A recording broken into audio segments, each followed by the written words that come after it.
boa tarde, gente. Estamos começando mais um live aqui no Facebook do Gazeta Online e dessa vez a gente vai falar sobre saúde. O tema vai ser a reconstrução mamária após o processo de mastectomia. Para isso, eu trouxe dois convidados, o Dr. Murilo Muniz Boles e o tatuador Kiko, do estúdio Imaginarte, que tem o projeto Tatu do Seio. A gente vai conversar um pouco sobre esse processo de reconstrução, algumas opções que nós temos também através da tatuagem em uma das etapas da reconstrução. Por isso, eu vou começar com o Dr. Murilo. Ele é cirurgião plástico e vai explicar para a gente um pouquinho sobre esse processo. Como que funciona a cirurgia para a reconstrução da mama? Bem, boa tarde, né? Nós temos algumas opções de reconstrução. Basicamente, a gente chama de material aloplástico e material autógeno, né? Autógeno é aquele que vem do próprio corpo. E aí, nesse caso, a gente utiliza músculo, né? O músculo do abdômen, que é o músculo reto abdominal. Ou utilizamos o músculo grande dorsal, que vem da região das costas, né? E o material aloplástico, aquele que é mais conhecido, e atualmente é o mais usado, nós utilizamos expansores mamários e próteses mamárias. Então, basicamente, é a base de próteses, expansores, e no caso desses músculos a gente denomina de retalho. Esses retalhos podem ser pediculados ou retalhos livres, né? Que a gente popularmente conhecido como microcirúrgico. A reconstrução, então, ela pode ser feita através de prótese, de retalho? São quantas etapas? Isso, através de expansão, porque quando o paciente faz uma mastectomia, a gente vai ter que operá-la tardiamente, então não se pode colocar direto uma prótese, né? Igual uma pessoa sadia que tem uma pele boa. Então a gente precisa expandir essa pele e isso a gente utiliza o expansor. Nesse caso, quando utilizamos expansores e próteses, se for tardiamente, né? Normalmente são 3 etapas, né? Quando a mastectomia ela é imediata, ou seja, o paciente opera e pode ser submetido já à reconstrução imediata, então são 2 etapas, né? E quando a gente utiliza o retalho, também, na maioria das vezes, são 2 etapas. Porque uma vez a gente reconstrói a mama doente, a gente tem que simetrizar, né? Melhorar o lado da mama contralateral, que é a mama sadia, né? Os resultados, eles são variáveis da cirurgia? Os resultados são variáveis, né? É preciso deixar bem claro que a mama, infelizmente, a gente não vai conseguir o mesmo resultado do que ela tinha antes, né? A gente procura deixar o mais próximo possível, mas ele varia, né? Também o peso da paciente altera, se a paciente fuma, se a paciente foi submetida à radioterapia. Então, o resultado depende de vários fatores. A reconstrução, ela pode ser feita logo após esse processo de mastectomia? Pode, em alguns casos pode sim. Não são todas as pacientes, né? Pacientes que vão ser submetidas à radioterapia no pós-operatório, a meu ver, idealmente não são candidatas boas à reconstrução mamária imediata. Existem alguns casos, né, do câncer de mama que realmente podem ser realizadas de maneira imediata e aí a gente consegue bons resultados. Mas não são todos os casos, cada paciente tem que ser avaliado pelo médico e pelo oncologista. A mulher, no caso, que fizer esse procedimento de mastectomia, ela já consegue sair do hospital já com alguma etapa do processo cirúrgico para a reconstrução da mama? Você diz logo, mastectomia assim, logo imediato ou tardiamente? Ela sempre sai com alguma coisa, né? Se for de imediata, reconstrução imediata, ou ela vai sair a paciente, né, depois da mastectomia com um expansor mamário, ou com uma prótese, né? Ou mesmo com um retalho, quando é imediato. Quando é tardiamente, também é basicamente a mesma coisa, exceto pelo fato de hoje em dia nós estarmos utilizando em pacientes que tiveram radioterapia, a gente tem a opção de colocar gordura na mama, né?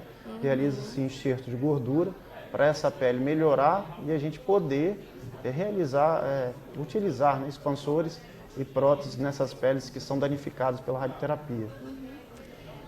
Você disse que tem etapas. nesse processo de reconstrução? Varia quanto tempo, mais ou menos, uma etapa da outra? A gente normalmente, da primeira para a segunda etapa, pelo menos eu tenho feito a cada 3 meses, né? Então, pensando numa paciente, vamos dar o exemplo de próteses, né? Expansores que hoje acredito que é o que a gente mais utiliza, né? Então a gente vai lá, colocou um expansor mamário na paciente, né? E botou o expansor mamário, depois de 1 mês a gente começa a expandir essa mama, né? Porque aquela mama ela está aderida ali ao arcabouço costal, então o expansor ele é uma bola vazia, né? E é uma prótese vazia, e aí você vai expandindo isso no ambulatório. Então a cada 15 dias você vai botando líquido até que essa mama tenha a disponibilidade ideal para a gente colocar a prótese mamária. Então 3 meses depois a gente consegue colocar essa prótese. E no último tempo, né? Que é a reconstrução da areola do mamilo, 3 meses após, realiza a reconstrução da areola e do mamilo. Então, pensando nesse, então 3 meses o expansor, 3 meses a prótese e 3 meses a reconstrução da areola do mamilo. Falando nessa última etapa, né, que é da areola e do mamilo, a gente também tem a participação do quico, que essa é uma etapa também que pode ser feita tanto pelo processo cirúrgico quanto pela tatuagem. E a gente até vai mostrar uma imagem para poder mostrar como que é a reconstrução através da tatuagem. Como que funciona essa técnica? Então, boa tarde a todo mundo. A técnica aplicada no caso seria a técnica de tatuagem realista, que popularmente é conhecida como tatuagem 3D. Então a gente procura ilustrar de uma forma aplicando luz, sombra, texturas para que fique o mais próximo do real possível. Claro que quanto mais liso, mais perfeito tiver o resultado da reconstrução mamária, melhor vai ser o resultado visual. Então, claro que, como o doutor falou, a gente tenta deixar o mais próximo do real possível. A gente não vai estar devolvendo a auréola e o mamilo da forma natural, porém a gente vai simular com as técnicas 3D a iluminação, a sombra e as texturas do mamilo da pessoa. Caso ela não tenha os dois, a gente vai fazer baseado em fotos que a pessoa tenha selecionado para a gente poder seguir um exemplo real. Então a gente vai sempre tentar retratar aquilo da melhor forma possível. Gostaria que os dois pudessem falar sobre como que é essa reconstrução através da tatuagem, como você explicou, e também através da cirurgia. É vantajoso a tatuagem? Não é? Como que... Então, basicamente, a reconstrução quando a gente pensa, a gente fala bico, né? Então a gente tem que pensar em 2 coisas, né? Para reconstruir o complexo areolo-mamilar. Uma coisa é a areola, né? Outra coisa é o mamilo, né? Então a gente pode reconstruir a areola através de enxertos, né? Enxertos de pele. A gente retira esse enxerto normalmente da face interna da coxa ou da região ínguo perineal, né? Ou através da tatuagem, né? E o mamilo a gente reconstrói através de enxerto, só que não é enxerto de pele. Normalmente a gente tira do mamilo, da mama sadia, a gente retira um pedaço e enxerta, ou faz um retalhozinho lá, é difícil explicar, é um desenho geométrico que nós programamos e a gente consegue dar uma projeção nesse mamilo, entendeu? Então são essas 2 etapas, né? O que a gente utiliza mais nesses hospitais tem sido o enxerto de pele, né? Porque são pacientes, na maioria das vezes, carentes, que não têm acesso, né, à possibilidade de fazer uma tatuagem devido ao preço, né? Então, na maioria das vezes, a gente utiliza o enxerto, né? E isso leva a uma cirurgia, é um terceiro tempo, é uma morbidade pequena, mas tem uma morbidade, leva ao afastamento do trabalho. E no processo final nós não conseguimos controlar a cor, né, do enxerto, da areola, né? Já no caso da tatuagem, a gente consegue, né, o tatuador ele consegue, através de uma cópia, principalmente se baseando nas cores da areola, da mama sadia, ele consegue dar uma cor mais parecida, através de misturas dessas cores, ele consegue um resultado mais próximo, né, do ideal para a paciente. Até mesmo aqueles tubérculos de Montgomery, aqueles pontinhos que tem na areola, até isso eles conseguem reproduzir. E no enxerto a gente não consegue. A diferença, pelo que eu percebi também, é a questão da cor. A cor. Que na cirurgia não pode atingir a cor. A cor necessária em relação à outra mama. A outra mama, é exatamente isso. Muitas vezes a paciente, tem pacientes, hoje em dia está até na moda, né, as mulheres fazerem clareamento dessa região, até pequenos lábios, então está sendo feito. Então, muitas vezes essa região ela é escura, né, a gente transfere para cá para melhorar isso mesmo. Né? Quando o paciente tem areola mais rosada, já foi feito no passado enxertos de mucosa da boca para cá, mas hoje é muito pouco realizado. Então, basicamente, a cor é que a gente não consegue controlar. Então, a tatuagem consegue obter um resultado melhor. Nesse caso, a gente consegue, analisando o tecido saudável da outra mama, ou, no caso, as referências que as pessoas nos trazem, né?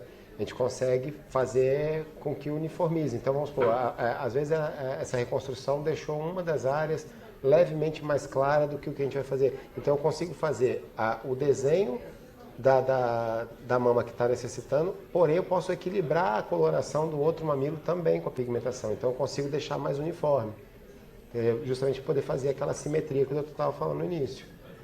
Isso aí é muito importante para que a pessoa também se sinta confortável, para ela poder enxergar e não ver nada muito diferente do que ela estava acostumada antes do problema dela. E a técnica?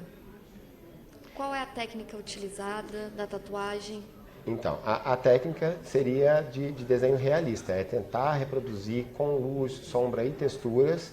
É um trabalho que requer bastante paciência e bastante tempo, não é um procedimento muito rápido de ser feito. É uma reconstrução de um mamilo, vamos supor, mamilo e auréola, né? Vamos supor que com uns 6, 7 centímetros de diâmetro, mais ou menos normal, né?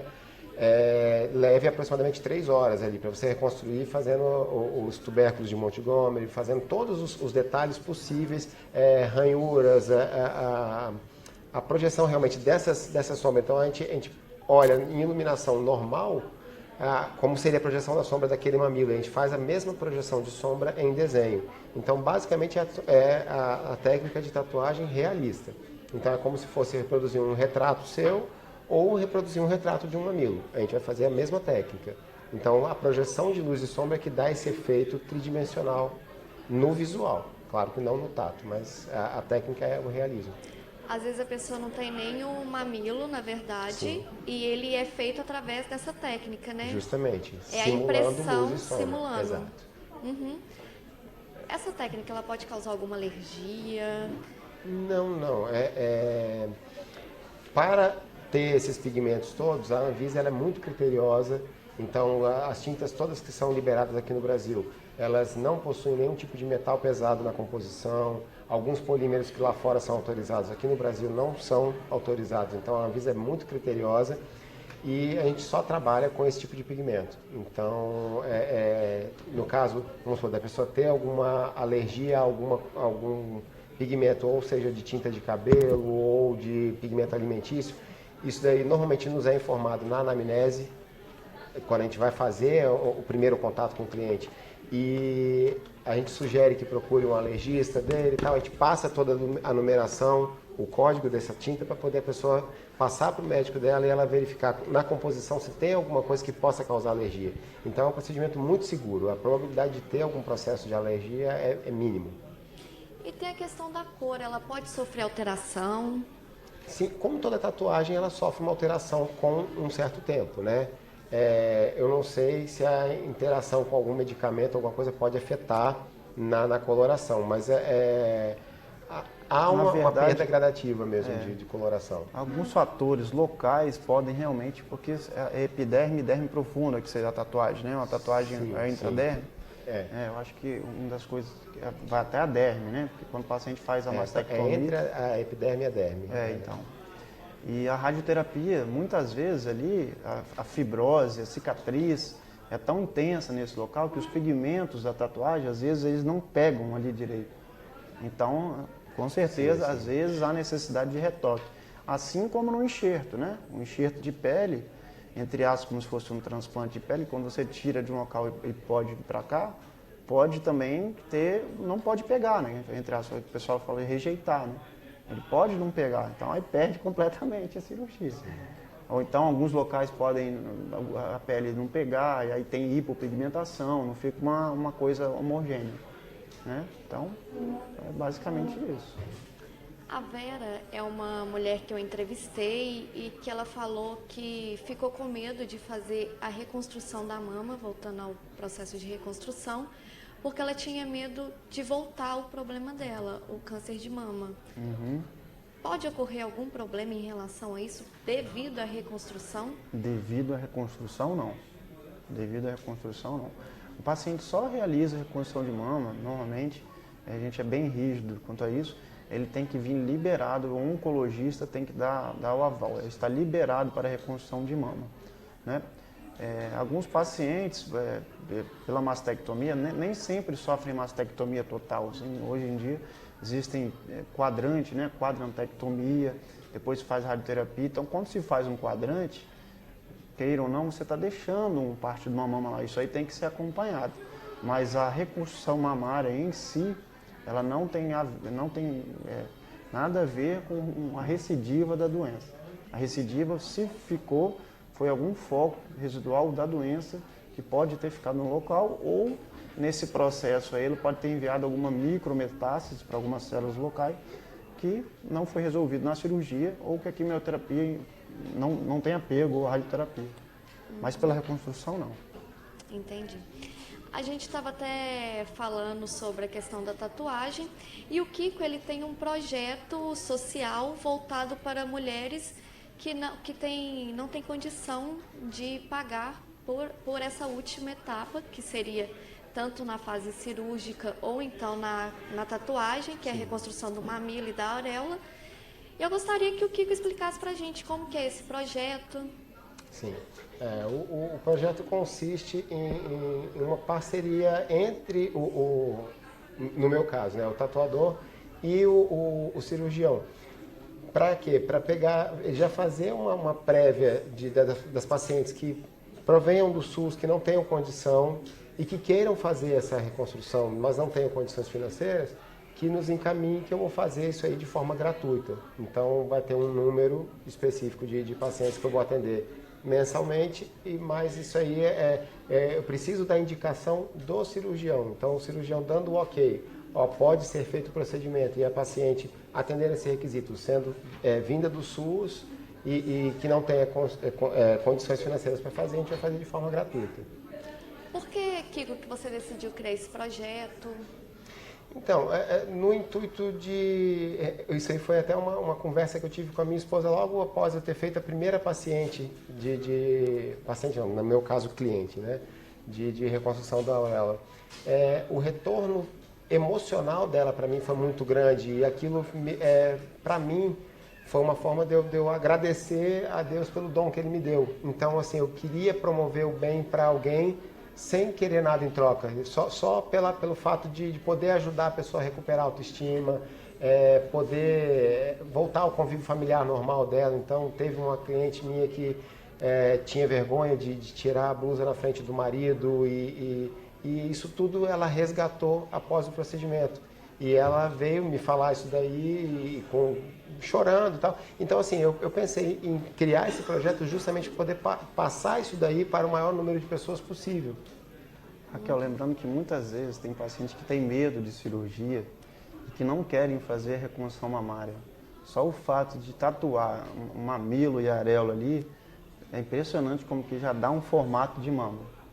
A mama, assim, estando reconstruída, sem areola e mamilo, é diferente de uma mama reconstruída com areola e mamilo. Assim como uma paciente que não tem nada, só de estar tatuado ali, a areola e mamilo, devolve, parece que a paciente tem a mama. É impressionante. E também vocês mexem não só com essa questão da cirurgia, mas acaba afetando a autoestima da mulher, né? Sim. Vocês têm alguns relatos pra gente sobre essa questão, para poder falar?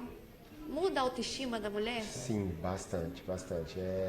Essa mesma paciente que eu falei, né, que ela tinha vergonha de tirar a blusa na frente do marido, ela me agradeceu chorando, falando que agradecendo realmente por eu estar devolvendo, usando as palavras dela, né? Devolvendo a vida dela, porque agora ela poderia deixar de ter vergonha, ela poderia voltar a ir a uma praia, sendo que ela voltou a se sentir inteira, entendeu? Essa foi a palavra que ela me disse, que ela não se sentia mais completa, como se faltasse alguma coisa nela. E a partir daquele momento, ela voltou a se sentir inteira, se sentir completa.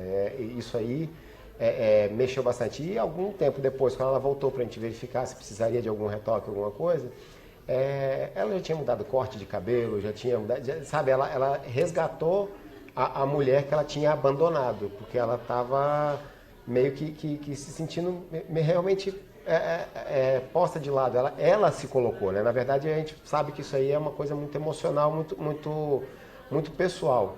Então a pessoa começa a se sentir triste por ter aquilo ali. E quando você devolve, a pessoa resgata isso tudo, entendeu? É isso aí mesmo. Elas não conseguem ir à praia, não conseguem fazer coisas simples por causa de não ter a mama. Então...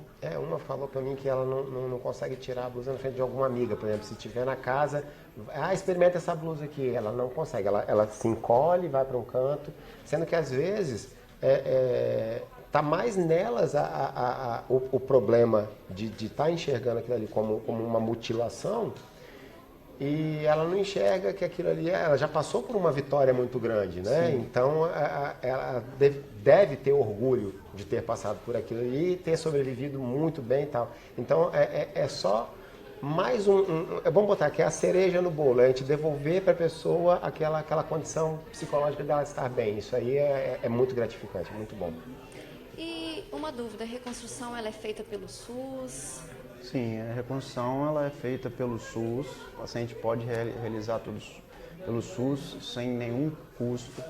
O SUS cobre expansores mamários, cobre próteses mamárias e também pode ser realizado, aquelas pacientes que têm convênio, né, também pode ser realizado pelo convênio. O convênio também cobre essas reconstruções. Por incrível que pareça, eu estava até pesquisando isso, não tem na tabela, existe lá a reconstrução da placa areolo-mamilar. Se você for procurar no convênio. No SUS não tem. Não tem reconstrução de placa areolo-mamilar. É engraçado, não tem. Só tem no convênio. Nesse caso, eu acho que até precisa ser colocado. Parece que a reconstrução da mama é só uma parte, faltou. E também é uma coisa que deveria, gente, eu vou até levar para a sociedade, que isso aí seja colocado, porque o paciente possa optar pela tatuagem, né? Quem sabe não pode isso aí acontecer. Né? Mesmo que pelo menos para arcar com um custo material, né, da empresa que vai tatuar do paciente, né? Entendi. Sendo que a tatuagem também, ela tem a questão de tempo também? Tem. Ele está dedicando, né, um tempozinho dele lá, que ele poderia estar com a família, né? Ele relatou para a gente que gostaria de estar sábado à tarde. Tem um tempo lá que ele está, entre aspas, né, se dedicando a esses pacientes. Então, seria uma opção, ter um procedimento que colocasse isso, que pelo menos cobrisse, né, o material. Mas não tem. Mas a pergunta é coberto pelo SUS? É sim, o SUS cobre. O tempo também, no caso, Você está falando para recuperação? de recuperação. Sim. A tatuagem seria mais interessante? Sim, com certeza. A tatuagem... Quanto tempo demoraria numa cirurgia? Quanto tempo... Eu vou falar da cirurgia, daí a gente pode falar da tatuagem. Na cirurgia, normalmente, quando a gente faz o enxerto, a paciente dessa aí, uns 15 dias, né? 7 dias ela faz o retorno, a gente tira um curativo que nós deixamos para que esse transplante possa pegar. Depois, mais 7 dias, a gente costuma retirar os pontos. Na tatuagem, então nesse tempo ela ficaria afastada, né, do trabalho, né? Na tatuagem, acho que no outro dia, né, já pode trabalhar, né? Sim, normal, até no mesmo dia. Ela pode fazer o procedimento e já sair do estúdio diretamente para o trabalho dela, entendeu? Isso aí não há problema nenhum. E é só um período de cicatrização como uma tatuagem normal. Aproximadamente 7 dias já vai ter uma casca, essa casca vai soltar.